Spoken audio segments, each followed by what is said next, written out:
Untuk teman-teman yang menonton kajian ini, jangan lupa bersalawat kepada Nabi kita Rasulullah Muhammad sallallahu alaihi wasallam. Allahumma salli ala Muhammad wa ala ali Muhammad. Sallallahu ala Muhammad sallallahu alaihi wasallam. Hadis ini menyebutkan afdalul zikri. Seafdal-afdalnya zikir adalah la ilaha, berarti afdaluz zakirin, seafdal-afdalnya orang yang berzikir siapa? Ahlu la ilaha illallah. Jadi kalau mau tahu siapa orang paling afdal di dunia, afdalul khalqi ba'da Rasulillah sallallahu alaihi wasallam, hum ahlu la ilaha illallah. Orang yang paling mengerti la ilaha, lalu orang yang paling sering mewiridkan la ilaha illallah. Kenapa mengerti lebih tinggi daripada mewiridkan? Karena banyak yang baca nggak paham. Lebih baik baca sekali, zauknya tembus ke dalam sir, daripada baca 1000 kali tapi nggak jelas, ngawang kemana-mana. Ya, semoga zikir yang tadi Allah hantarkan ke dalam kolbu, Allah kekalkan di dalam fuad dan sir kita, dan Allah jaga sampai kita berpulang nanti. Amin ya rabbal alamin. Dhaqa ta'amal iman man radiya billahi rabbah. Baru manis zikir kalau sudah ridho. Tadi pegel nggak kakinya? Ridho nggak? Kalau nggak ridho nggak nikmat zikirnya. Ya. Waduh, Abu ya ini lama bener zikir. Udah nggak ridho tuh sudah. Ya.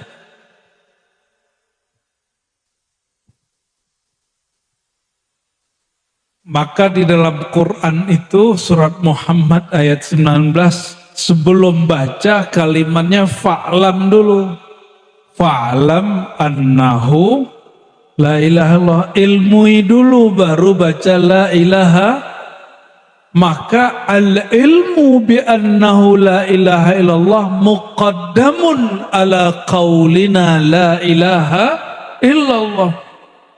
Jadi mengenal hakikat la ilaha illallah lebih wajib daripada membaca la ilaha illallah itu sendiri.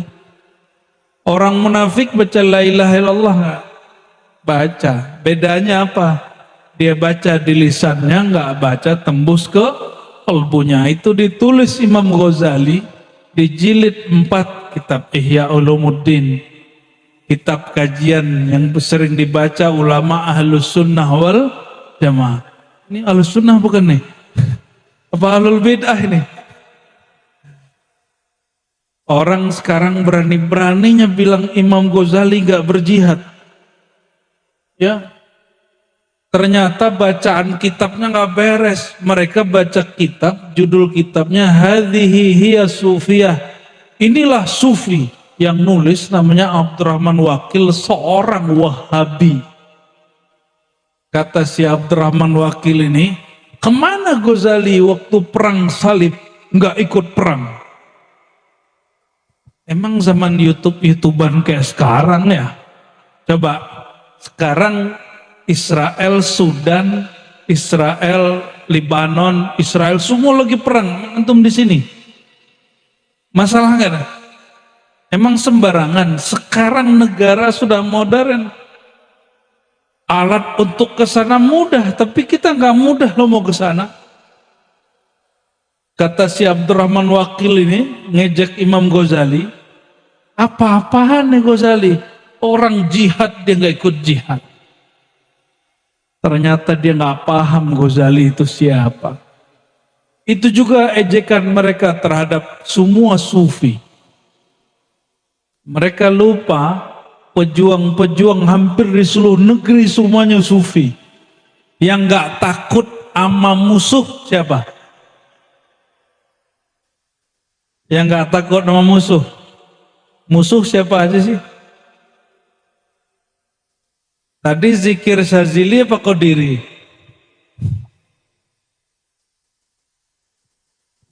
Hizibnya Syazili, la ilaha illallahnya Qadiri.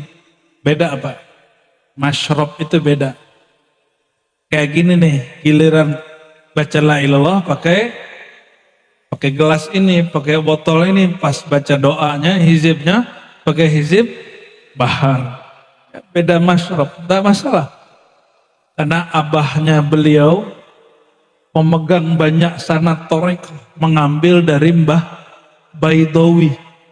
Tahu ya? Di mana Baidawi itu? Mbah Baidawi ini bukan Baidawi Arab, tapi Mbah Baidawi Al-Jawi Al-Lasemi. Lasem. Saya jumpa dengan cucunya, dihikayatkan oleh beliau, dulu waktu Abu Yadim Yatim muda, ngaji ke sana, setelah matang khidmat dan bertorikoh, mujahadah, riadah, bermarifat, apa kata beliau?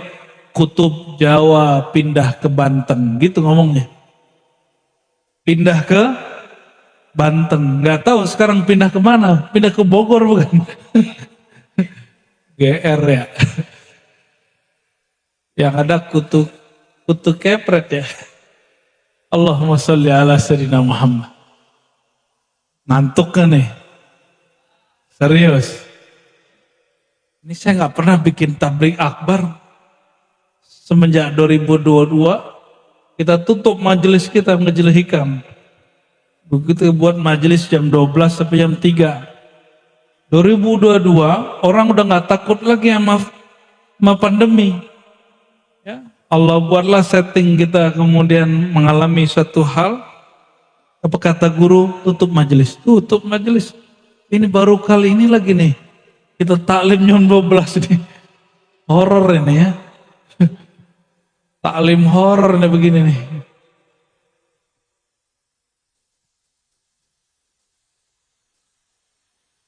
Imam atau Sultanul Aulia Syekh Abdul Qadir Jilani yang bergelar Sultanul Qutbul Aqtab Al-Ghausul A'zam. Beliau itu ketika dinobatkan oleh Allah Ta'ala menjadi wali Qutbul Aqtab, kutubnya para kutub, sultannya para wali, rajanya wali. Itu waktu itu hadir 40 wali kutub. Apa kata beliau? Ini lagi sakar nih, lagi sakar. Tahu sakar nggak? Lagi mabuk, lagi ahwal.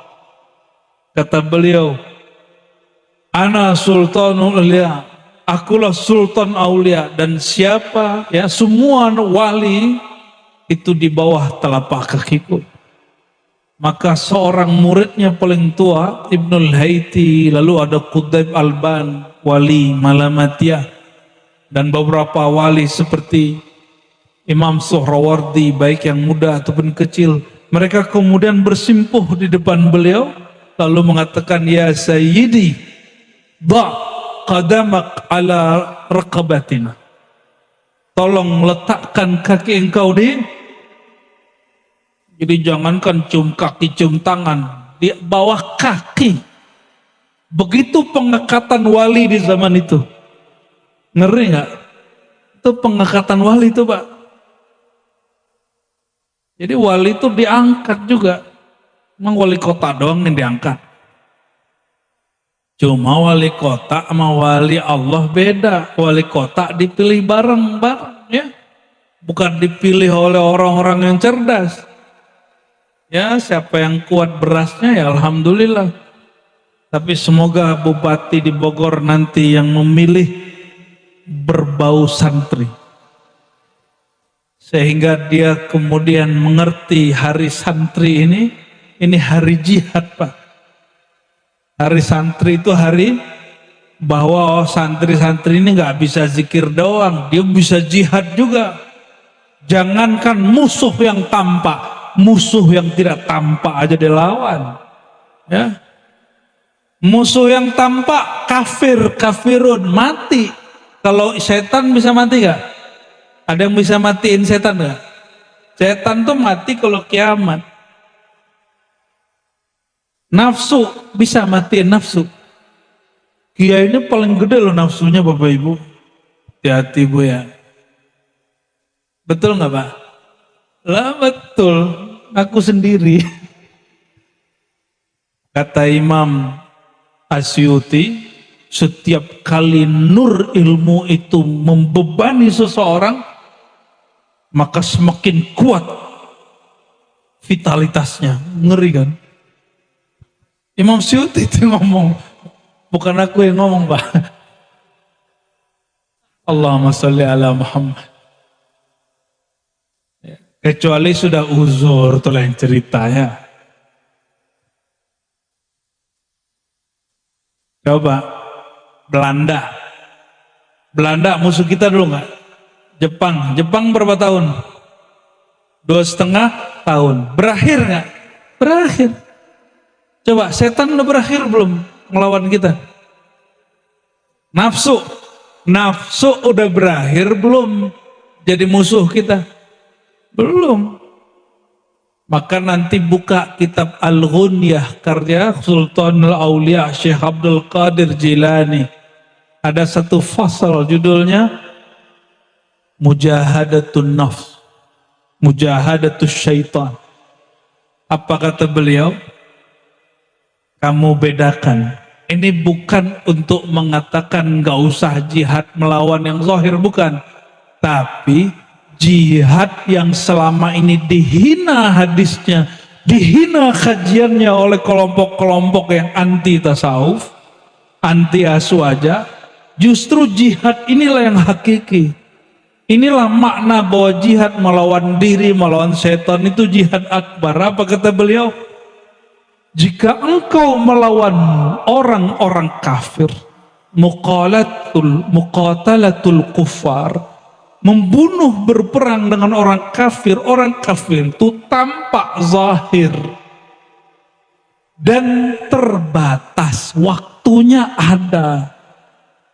Kalau muqatalah asyayatin, mujahadatus syayatin, berperang melawan setan, berakhirnya nanti kiamat. Kita mati aja dia nggak mati. Lebih ngeri mana? Jihad melawan setan atau jihad melawan orang kafir? Jihad melawan nafsu apa melawan orang kafir? Inilah kelamahan orang-orang yang hari ini ingin berjihad, tapi dia belum menaklukkan dirinya dan setannya sendiri. Membunuhnya gak mungkin, yang minimal kita mendominasinya di dalam diri. Inilah makna kalimat bahwa jihad melawan diri, jihad melawan syaitan itu lebih susah, lebih payah, lebih akbar daripada jihad melawan orang kafir. Orang kafir pakai pedang lah nanti, pakai, kalau sekarang masih pakai apa nih? Oh, nanti ada masanya balik lagi kita ke masa manual. Orang berkuda lagi, orang pakai pisau lagi, pakai pedang lagi. Ada kampung Jampang kan namanya di Parung, mungkin aktif lagi itu terbikin golok tuh. Sekarang goloknya nggak serius. Ya, kita pukulin sama golok yang dari Jerman belah dua deh. Kita baru dari Bukhara Pak, itu goloknya Bukhara. Bisa cincang golok yang lain, bukan cincang daging. Jadi kalau ada golok-golok, hancur semua seperti menghancurkan kaca. Nah, mengasah kolbu itu caranya 3. Supaya bisa mengalahkan musuh yang bernama syaitan dan nafsu. Kebanyakan orang makainya cuma 2, yang ketiga nggak dipakai. Yang pertama, apa yang pertama? Kasratul ibadah, banyak ibadah, ini banyak orang ngerjain. Maka orang kira udah banyakin sholat, makin sholat. Ntar dulu. yang melakukan, mohon maaf, pelecehan seksual, ada nggak orang rajin sholat? Ada. Baca kitabnya, baca kitab. Pelecehan bukan seksual, beda jenis Pak. Sesama jenis. Yang ngerjain yang bisa baca kitab, ada nggak beritanya? Ada. Dia pinter otaknya, tapi belum sanggup melawan yang liar di dalam dirinya. Nggak bisa ngerjain lawan jenis, ngerjain sesama jenis. Nauzubillah summa nauzubillah. Apalagi kalau udah gak minat sama yang gelis-gelis gini, ini gawat itu. Allahu Akbar. Namun inilah kenyataannya. Ya, semoga yang hadir kalau ada kena ketemu orang begitu Allah sembuhkan. Ya. Itu penyakit Bapak Ibu. Itu penyakit umat terdahulu, umat Nabi Lut. Dan itu hanya Allah yang bisa menyembuhkan, gak ada lagi. Gak ada dokter bisa kena, ustadz megang ustadz bisa kena. Kan mereka mengira itu ruhnya laki, ruhnya perempuan, ketuker. Sejak kapan ruh punya kelamin, Kiai?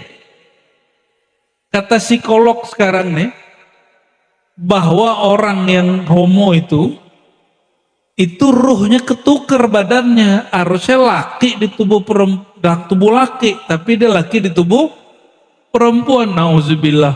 Dia menuduh Allah dan menuduh dirinya sendiri.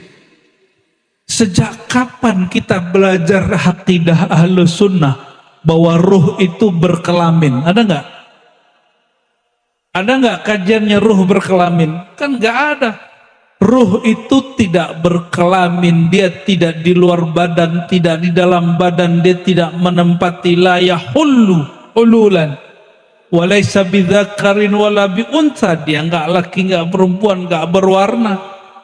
Dia sirrun min asrarillah, amrun min amrillah, rahasia dari rahasia Allah Subhanahu wa ta'ala. Yang tepat itu Bapak Ibu, kalau ada kejadian begitu, itu korinnya yang masalah. Korinnya mesti diganti. Cuma yang bisa ganti korin siapa Pak? Cuma Nabi sama Wali Gaus kali ya. Syekh Abdul Qadir kali yang bisa, wallahu alam. Kita nggak dapat kabar itu Syekh Abdul Qadir itu korinnya Islam atau tidak. Sehingga dapat dipastikan kalau orang jumpa sosok dalam mimpi atau zikir, itu apakah korin beliau, syaitan beliau, atau Syekh Abdul Qadirnya. Ya. Masih ingat kisah beliau didatangi syaitan? Nah itu korinnya sendiri. Korinnya beliau sendiri itu Pak. Korinnya Syekh Abdul Qadir itu musuh terakhirnya yang bisa dikalahkan. Untungnya Syekh Abdul Qadir Jilani ahli tauhid, ahli syariat, ahli hakikat, ahli ma'rifat, gak bisa ditipu. Syekh Abdul Qadir ente sultanul aulia, fakullu haramin halal, maka semua yang haram halal buat ente. Kata Syekh Abdul Qadir, kirain beneran Tuhan, udah senang aja kan.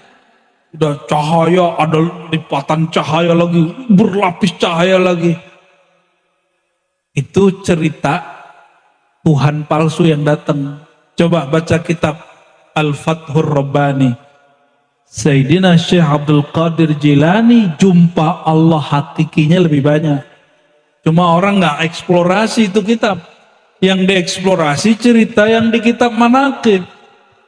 Bahwa dia didatangi oleh sosok yang mengaku Tuhan, lalu yang mengaku Tuhan menghalalkan yang haram, maka beliau mengatakan, oh ente bukan ilah, bukan Allah, tapi ente syaitan. Ya, mana ada Allah itu merubah syariat setelah Nabi Muhammad sallallahu alaihi wasallam. Apa kata Syekh Abdul Qadir di kitab Al-Ghunyah? Melawan atau berjihad melawan jiwa yang jahat dan syaitan yang dilaknat itu lebih berat daripada melawan orang kafir. Israel lebih berat. Ini coba lihat. Cuma beda ormas, orang bisa tengkar loh urusan isu Palestina. Benar nggak? Masih ingat nggak dulu? Mana yang baju-baju loreng tadi? Ya. Banser dulu pernah bakar, nyopot bendera yang tulisan la ilaha illallah nggak? Itu dikafirkan nggak Banser? Ya, tinggal kita tanya, ente bakar kalimah atau bakar bendera orang yang ikut aliran sempalan? Coba kalau bakar la ilaha illallah hukumnya apa? Apa hukumnya? Emang langsung kafir? Ntar dulu. Sayyidina Utsman bakar dan bahkan kubur mushaf, kafir nggak? Habis beliau menyalin dengan timnya Zaid bin Sabit 6 bahkan 7 mushaf, semua mushaf para sahabat ada yang dibakar, ada yang ditanam antara mihrab Nabi SAW dan hujrah Nabi Muhammad SAW. Itu kafir nggak? Tergantung niatnya. Innamal a'malu bin niat. Ini main kafir-kafir aja ya. Emang sekarang zamannya orang main kafir-kafir kan ya.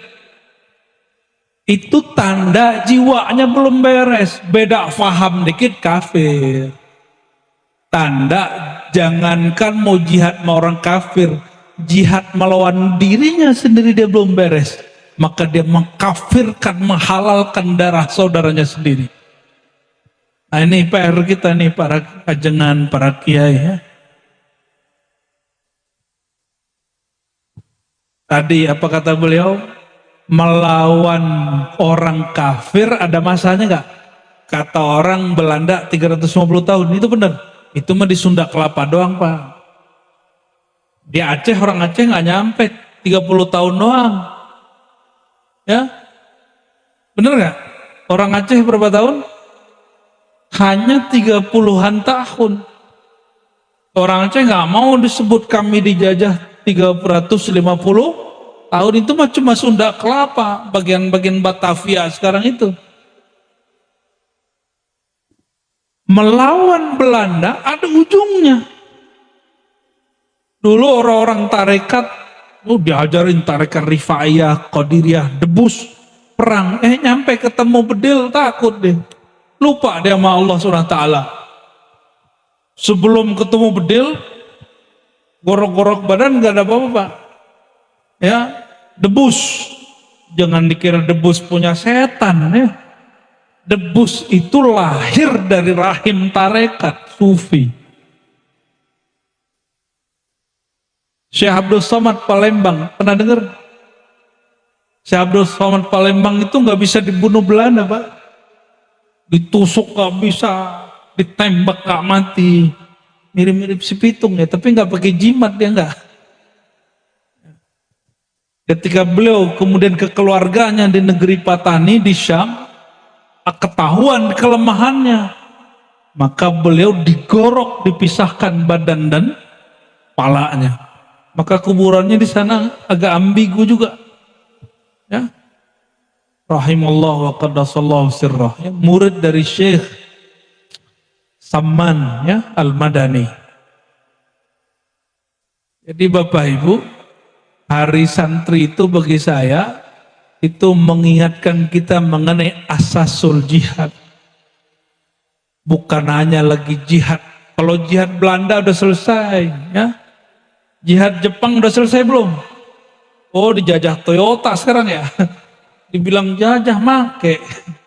Berarti bukan dijajah, menikmati ya. Orang Jepang Pak jarang punya mobil kayak kita. Motor aja kayaknya nggak punya, mereka lebih senang naik kereta. Kenapa? Mobil pajaknya mahal, motor pajaknya mahal. Orang Indonesia pajaknya rendah, makanya pada demen ngeredit. Innal kredita minal iman. Hadis palsu. Keluar turunnya di Gunung Salak, wangsit malam ini. Allahumma sholli ala Muhammad. Kayaknya kalau nggak ada kredit, itu hidup kayaknya nggak bahagia gitu ya. Hidup kita Indonesia emang santai, bener nggak santai? Musim cuma dua aja, hujan mau hujan lagi.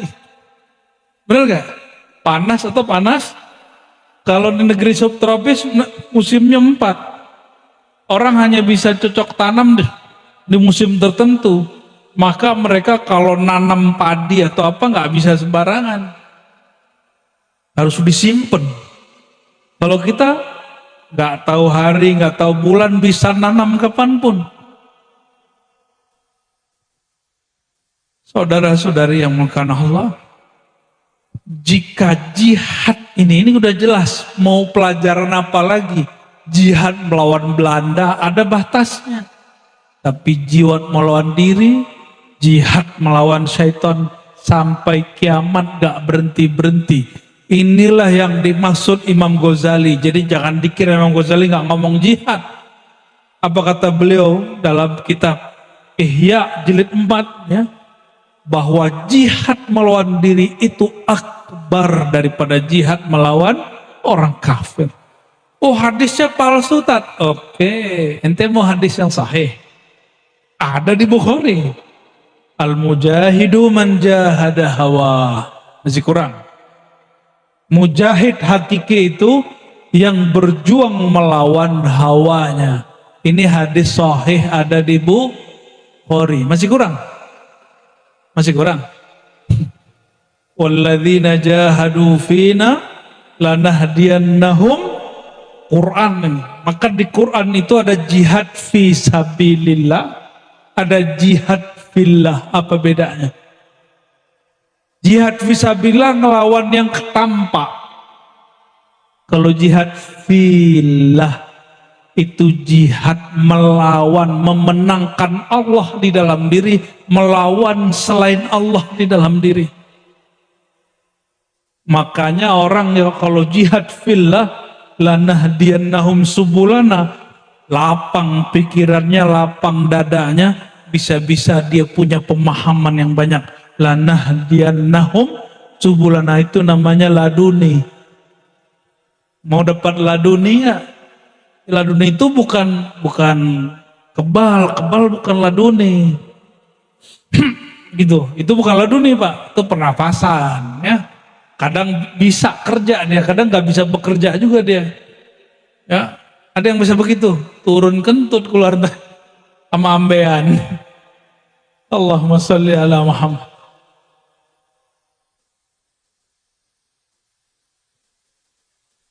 Jika tanggal 22 Oktober itu resolusi jihad, kemudian jadi hari santri, pertanyaannya nih, santri sama jihad itu sebenarnya akrab apa jauh? Akrab apa jauh? Akrab ya. Kalau kita ajak ke Palestina sekarang mau gak? Bingung kan? Tuh bingung deh. Kalau sekarang nih perang pada takut gak? Siap. Sesiap apa? Sesiap apa? Siap lari. Sesiap apa? Nah ini, saya paling sampaikan beberapa hal yang penting. Sayyidina Rasulullah SAW, beliau pernah mau digorok orang. Hadis Sahih Bukhari Muslim. Lagi santai-santai pulang pergerakan dari satu tempat mau pulang ke Madinah, tahu-tahu musuh masih ada, ternyata masih musim perang. Beliau istirahat di bawah pohon. Apa yang terjadi? Ada orang menghunuskan pedang di lehernya, tapi anehnya nih orang nggak langsung. Dia pasti penasaran sama sisi Rasulullah SAW. Apa kata dia? Ya Muhammad. Nggak manggil Nabi Muhammad ya Muhammad. Kalau di Bogor manggil apa? Mamat. Mamat gitu. tatang gitu. Itu yang di Fatihah barusan bukan? Man yamna'uka an sayf. Siapa yang sanggup menjaga kamu dari pedangku? Ini pertanyaan orang yang sudah ini kalau kita silat kalah nggak? Udah kalah, udah di sini Pak. Tapi Nabi sama orang debus saktian mana Pak? Hah? Saktian mana? Zikir debus bismillahirrahmanirrahim yadurru. Siapa yang ngajarin? Ya Nabi masih perlu baca nggak? Nabi masih perlu baca nggak? Nabi itu orang yang disebut dalam hadis qudsi, inna auliyai, kekasihku wahai bai, ya, man zukiru bidzikri wa zukirtu bidzikrihim. Itu kekasih Allah dan kekasih sejati Allah Nabi Muhammad SAW. Orang yang jika ya zukiru, mereka diingat ketika aku disebut. Ketika aku disebut, mereka diingat. Ketika mereka diingat, aku disebut. Ini ciri-ciri wali Pak. Sudah punya guru begitu belum? Kita ingat dia, langsung kita tembus ingat Allah. Kita ingat Allah, kita langsung ingat guru kita. Itu antum punya guru wali tuh. Capek-capek cari wali ke Arab. Ada wali di negeri kita. Ya. Allahumma sholli ala sayyidina. Di riwayat Imam Hakim Tirmizi, datang seseorang kepada Rasulullah, ya Rasulullah, siapa orang yang bisa kami jadiin muallim? Orang terbaik, paling pantas jadi muallim. Apa jawaban beliau? Orang kalau kamu pandang dia, kamu ingat Allah. Orang kalau kamu ingat Allah, dengan ingat Allah, kamu ingat kepada guru itu namanya muallim. Itu muallim sejati. Kalau bahasa sekarang mursyid. Walaupun nggak dapat ijazah dari syekh nggak apa-apa. Kalau ingat zikir, ingat Allah, ingat dia, ingat Allah. Itu namanya robitoh. Itu namanya apa? Robitotul mursyid, robitotul syekh. Ikatan cinta rohani murid dengan gurunya. Itu jawaban Rasulullah SAW. Dan orang yang begitu siapa? Itu Rasulullah SAW itu sendiri. Siapa orang yang jika disebut namanya kita ingat kepada Allah? Siapa? Rasulullah.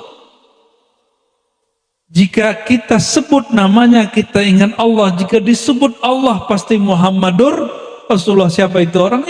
Beliau. Jadi ketika ada orang nanya, man khairun nas ya Rasulullah, manusia terbaik siapa ya Rasulullah? Beliau nggak nyebut ana, beliau hanya nyebut sifatnya. Orang yang jika kamu pandang, kamu ingat kepada Allah. Kalau ada orang itu sekarang dia disebut Al-Warith Al-Muhammadi. Apa gelarnya? Jadi kalau ada guru mursyid kiai yang begitu karakternya, itu gelarannya di langit Al-Warith Al-Muhammadi, pewaris Nur Sayyidina Muhammad SAW. Ya. Kalau di antara semua orang, dialah makhluk terbaik. Kalau dikumpulkan semua makhluk, itu Nabi Muhammad SAW.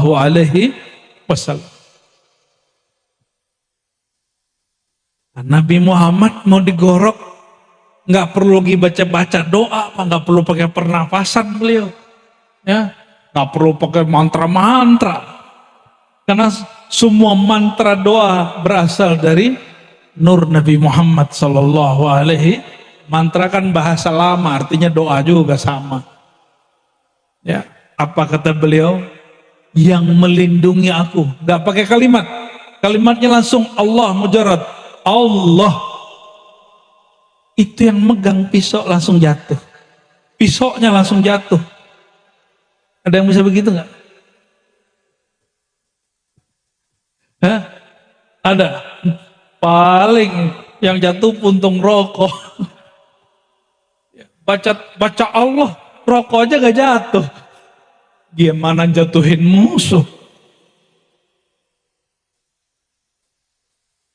Nanti ini bocoran, Pak. Imam Mahdi begitu nanti. Cuma kita belum tahu kapan dia muncul kan? Ya itu rahasia Allah, karena Allah mengatakan anad dahru, akulah sang waktu. Ya kita serahkan kepada sang waktu kapan rahasia waktunya dia keluarkan. Nanti begitu. Jadi faham kita kenapa 313 sahabat melawan ribuan musuh kalah musuhnya. Kok bisa kalah? Cuma baca Allah, senjata jatuh. Ada satu lagi yang saya teringat di kitab tadi Ghunyah. Apa kata beliau? Kalau kamu jihad melawan orang kafir, maka ujungmu masuk surga saat perang kamu dibantu malaikat. Dibantu siapa? Malaikat yang bantu kita kalau perang jihad. Jadi antum turun nih jihad, pasti malaikat turun. Itu udah pasti. Tapi jihad beneran, bukan jihad jahat. Bukan ngebom majelis, bukan ngebom polisi, gitu ya. Bukan ngebom orang lagi sholat Jumat, dibom. Ya, nauzubillah semua nauzubillah. Di India, Pakistan, Bangladesh orang maulid dibom karena dianggap maulid itu musyrik. Maulid itu dianggap menuhankan Nabi Muhammad dan tawasul dianggap syirik. Maka dibomlah majelis maulid di mana? Di India. Jangan sampai di negeri kita kejadian begitu.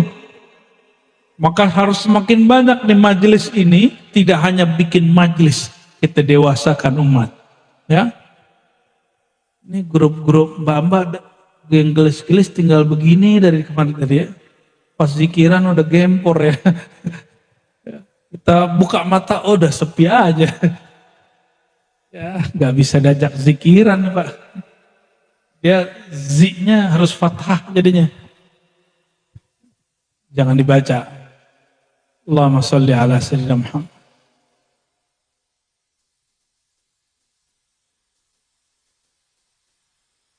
Kalau Nabi SAW begitu, kira-kira sahabat, maka saya meragukan Pak.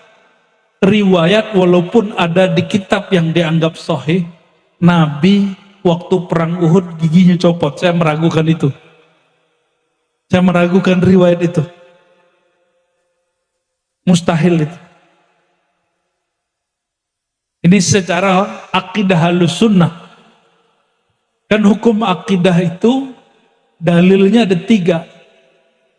Dalil nakli, dalil akli, ada dalil zauq. Ya, pakai zauq, pakai rasa. Nabi ada orang mau gorok, dia jatuh pedangnya cuma baca Allah. Ya, masuk akal nggak Nabi ditonjok terus nyocopot? Walaupun kata orang hadisnya sahih. Laisa kullu sahihin mu'tamadah. Tidak semua hadis yang sahih itu mu'tamad. Kama laisa kullu dha'ifin marduda. Sebagaimana tidak semua hadis dhaif itu dibuang. Kenapa? Karena ada kaidah ad-dalil ghairu madlul. Dalil itu belum tentu dia langsung madlul, langsung dipakai. Siapa tahu ada karenah yang kemudian mengalihkan maknanya. Dan wallahi saya nggak percaya itu. Saya nggak percaya sama sekali Pak. Di perang Uhud itu dan beberapa perang, di hadis Muslim ada sahabat itu kena tombak betisnya, belah 2 Pak betisnya. Coba bayangin belah 2 betis, gitu. Datang ke Nabi, Nabi hanya tiup Bismillah, selesai. Antum percaya gigi Nabi copot?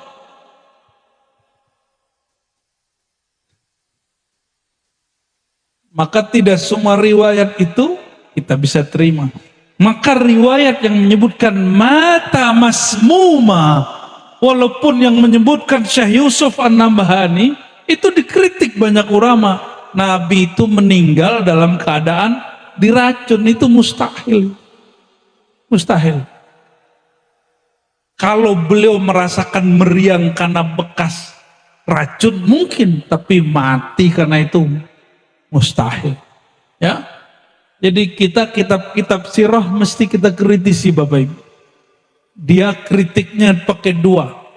Jika berkaitan dengan akidah hukum halal haram pakai ilmu hadis. Jika berkaitan dengan bab akidah maka dia harus pakai hukum akliyat.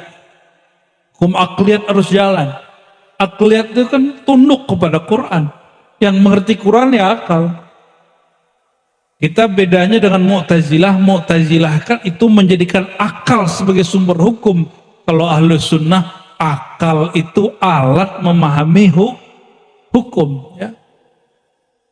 Bagian terakhir yang mau saya sampaikan, ya, walaupun antum melek ya, cuma santri-santri kan udah mau tepar itu ya. Walaupun cuma 10-20 orang itu ya. Itu bukan pura-pura, hakiki itu. Bukan majazi itu ya. Benar gak? Itu tidur hakiki apa majazi? Afdalu dzikri la ilaha illallah. Langsung tidur dia. Ternyata zikirnya Abah pengantar tidur yang luar biasa. Udah dihentak-hentak pakai zikir malah mimpi. Lagi zikir mimpi. Allahumma sholli ala sayyidina Muhammad. Itu bukan zauk, itu namanya jauk.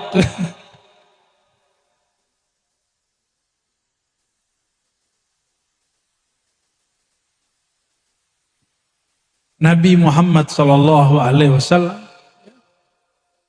ketika menyebutkan afdalul dzikri la ilaha illallah, zikir yang paling hebat itu la ilaha, apa tadi mafhumnya? Orang paling hebat itu ahlu la ilaha. Ahlu la ilaha Allah itu ada yang ahli waca, ada yang ahli riyadhah. Yang paling tinggi yang ketiga Bapak Ibu, al-alim bila ilaha illallah. Itulah makna ayat fa'lam annahu la ilaha illallah. Oleh karena itu belajar hakikat la ilaha illallah wajib hukumnya. Al-ilmu bila bi annahu la ilaha illallah ini juga ada beberapa macam. Ada al-ilmunya, ilmu tentang la Allah itu berdasarkan dalil nakli, ada akli, itu sudah ada di pesantren. Yang ketiga itu cuma ada di pesantren khusus, itu khusus ngaji zikir, ngaji makrifat. Pesantren yang belajar ilmu makrifat. Ini bedakan ahli zikir sama makrifat. Banyak orang zikirnya ribuan tapi marifatnya kacau. Yang kita maksud yang dia mengaji makna la ilaha illallah. Saya mau tanya, makna la ilaha illallah sudah tuntas atau belum tuntas? Belum tuntas. Sebagaimana bismillahirrahmanirrahim sampai hari ini tafsirnya belum tuntas. Kata Sayyidina Ali, itu bismillah kalau aku mau tafsir bisa 40 ontak bawa kitabnya. Bismillah doang. Tapi yang beliau ringkas jadi satu jilid dari kitab Mafatihul Ghaib. Itu baru ringkasan dari 40, kira-kira 40 jilid daripada tafsir Bismillahirrahmanirrahim. Apa maksud kami menyebutkan ini?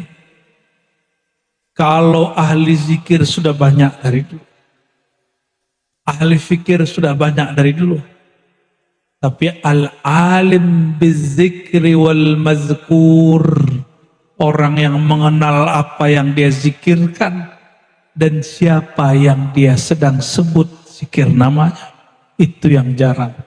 Maka afdalu az-zakirin al-alim billah a'lamuhum billah.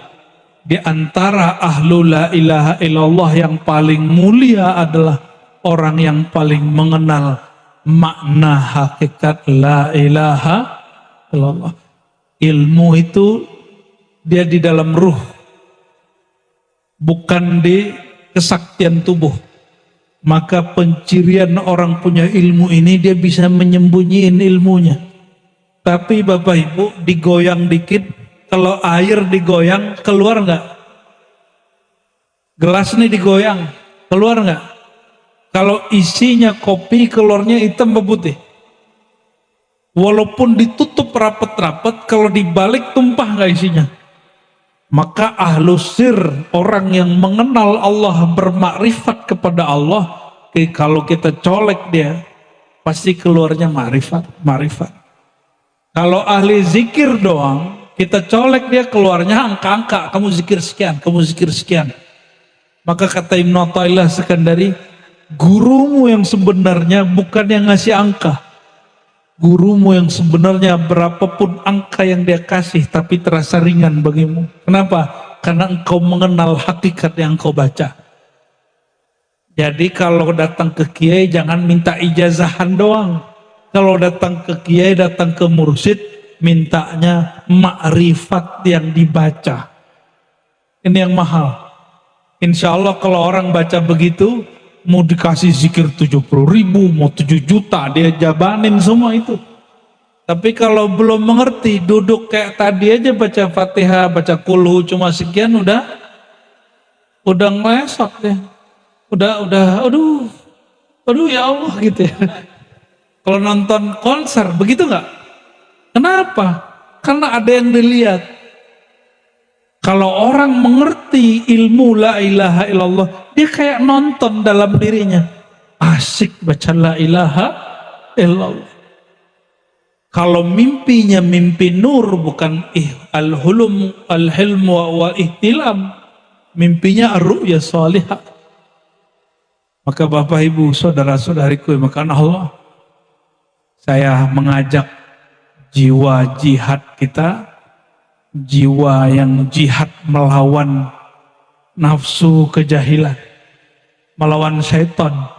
Karena syaitan itu tahu musuh terkuatnya ahlul la ilaha illallah, maka pasti syaitan itu memusuhi ahli la ilaha illallah. Maka kalau dia pinjam wajah ustadz, dia pinjam lisan ustadz, si ustadz nanti bid'ahin zikir la ilaha. Udah ada belum ustadz bid'ahin zikir la ilaha illallah? Udah ada belum? Udah banyak belum ustadz menyesatkan, menganggap bid'ah bertorikoh? Udah banyak. Itu dia nggak sadar dia dipinjam oleh syaitan. Dianya bukan setan. Cuma kalau dipinjam setan berarti ente jadi wadah setan dong. Ya, bener nggak? Yang dipinjam sama setan berarti teman siapa? Teman setan. Jangan sampai kita jadi teman setan. Maka Bapak Ibu yang bukan Allah, hadis penutup. Ada orang sholat, ada orang tidur. Yang tidur mengerti la ilaha illallah, yang sholat nggak mengerti hakikat la ilaha. Siapa yang ditakuti? Orang tidur dia nggak sholat, kok dia nggak takut? Kok dia takut? Kenapa dia takut? Ini orang sholat loh. Biar kita, mohon maaf, ini kebanyakan kita nganggap kalau bertoriko tuh sholatnya banyak. Gak mesti. Imam Junaid, Junaid al-Baghdadi itu mengatakan apa? Kalau dulu kamu ketemu aku, kamu gak sanggup ketemu. Sholatku ribuan rakaat. Cuma kata beliau, kalau murid ketemu kita sekarang, tazandaku, mereka zindik. Coba murid ketemu aku dulu. Yang dulu waktu beliau zikirnya sehari 70.000.